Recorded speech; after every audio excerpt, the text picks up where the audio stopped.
Assalamualaikum warahmatullahi wabarakatuh. Hai teman-teman, perkenalkan nama saya Makfira Hasan. Saya dari jurusan Ilmu Komunikasi Universitas Negeri Gorontalo. Jadi di video kali ini saya akan menjelaskan mengenai konsep dasar komunikasi. Pada level personal, organisasional, maupun sosial, dapat dipastikan bahwa proses komunikasi selalu terjadi dalam segala jenis dan bentuknya, mulai dari perbincangan secara interpersonal, pertemuan kelompok, sampai bertukar informasi dengan memanfaatkan media. Kata komunikasi berasal dari bahasa Latin communicare yang artinya memberitahukan. Kata tersebut kemudian berkembang dalam bahasa Inggris communication yang artinya proses pertukaran informasi, konsep, ide, gagasan, perasaan, dan lain-lain antara dua orang atau lebih.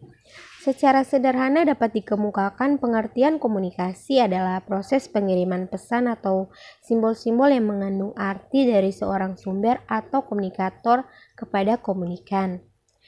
Yang kedua yaitu pengertian organisasi. Secara umum, organisasi didefinisikan sebagai sekumpulan orang yang bekerja sama untuk mencapai tujuan. Definisi ini terasa kurang memberikan pemahaman yang menegaskan perbedaan dengan kelompok.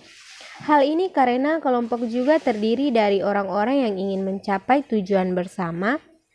Organisasi juga dapat didefinisikan sebagai wadah bagi orang-orang untuk berkumpul, berserikat, dan bekerja sama secara terkoordinasi dalam memanfaatkan sumber daya yang tersedia, seperti manusia, dana, material, teknologi, metode, dan lingkungan, sesuai dengan realitas dan fleksibilitas untuk mencapai tujuan bersama. Organisasi merupakan sistem aktif kooperatif di antara para anggotanya untuk mencapai tujuan. Yang ketiga, pengertian komunikasi organisasi. Organisasi adalah bagi orang-orang untuk berkumpul, berserikat, dan bekerja sama secara sistematis, terencana, dan terkoordinasi dalam memanfaatkan sumber daya yang tersedia seperti manusia, dana, material, teknologi, metode, dan lingkungan untuk mencapai tujuan bersama. Dalam sebuah organisasi, komunikasi merupakan aktivitas yang harus dibina sehingga anggota organisasi merasakan adanya ikatan yang harmonis, saling mendukung, dan saling membutuhkan. Dengan demikian, komunikasi organisasi adalah proses komunikasi yang terjadi di suatu organisasi yang bertujuan untuk menjaga keharmonisan kerjasama di antara berbagai pihak yang berkepentingan.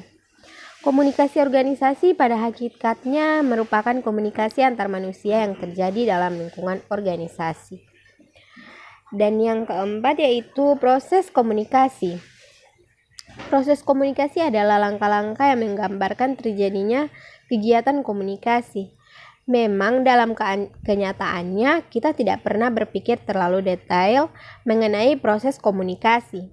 Hal ini terjadi karena kegiatan komunikasi sudah terjadi secara rutin dalam kehidupan sehari-hari sehingga kita tidak lagi merasa perlu menyusun langkah-langkah tertentu secara sengaja. Kita tidak lagi merasa perlu menyusun langkah-langkah tertentu secara sengaja ketika akan berkomunikasi.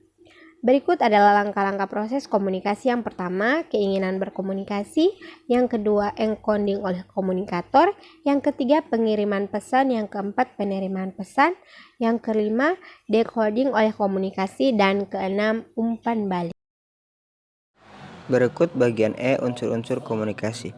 Unsur-unsur komunikasi yaitu komunikator atau individu atau orang yang mengirimkan pesan. Yang kedua ada pesan yang dikirimkan. Yang ketiga ada media, sarana yang digunakan untuk menyampaikan pesan. Yang keempat ada komunikan atau penerima pesan. Yang kelima ada umpan balik atau feedback, yaitu respon atau tanggapan komunikan setelah mendapat pesan. Yang keenam ada noise, gangguan komunikasi yang seringkali terjadi, baik teknis maupun semantis. Bagian F yaitu lambang komunikasi. Efektivitas komunikasi ditentukan oleh pemaknaan atas lambang tersebut oleh orang-orang yang terlibat dalam proses komunikasi. Lambang komunikasi dibedakan menjadi dua, yaitu lambang alamiah dan lambang buatan. Lambang alamiah merupakan fenomena alamiah yang terbentuk tanpa kesengajaan campur tangan manusia. Dan lambang buatan merupakan lambang komunikasi yang memang diciptakan untuk mewakili makna. Ada juga lambang komunikasi verbal dan non-verbal. Verbal terdiri dari vokal dan non-vokal, serta non-verbal juga terdiri dari vokal dan non-vokal. Berikut ada bentuk-bentuk komunikasi. Bentuk komunikasi dapat diklasifikasikan beberapa kriteria berikut. Yang pertama ada jumlah pihak yang terlibat dalam proses komunikasi. Yang kedua ada teknik komunikasi, yaitu terdapat komunikasi informatif, komunikasi persuasif, komunikasi instruktif atau koersif, dan hubungan manusiawi. Yang ketiga ada tahapan komunikasi. Terdapat komunikasi satu tahap, komunikasi dua tahap, komunikasi banyak tahap. Yang keempat ada lingkungan sasaran komunikasi. Terdapat komunikasi intern dan komunikasi ekstern. Dan yang kelima ada sifat kedinasan. Terdapat komunikasi formal dan non formal. Sekian presentasi dari kami. Apabila ada salah-salah kata mohon maaf. Wabillahi taufiq wal hidayah. Wassalamualaikum warahmatullahi wabarakatuh.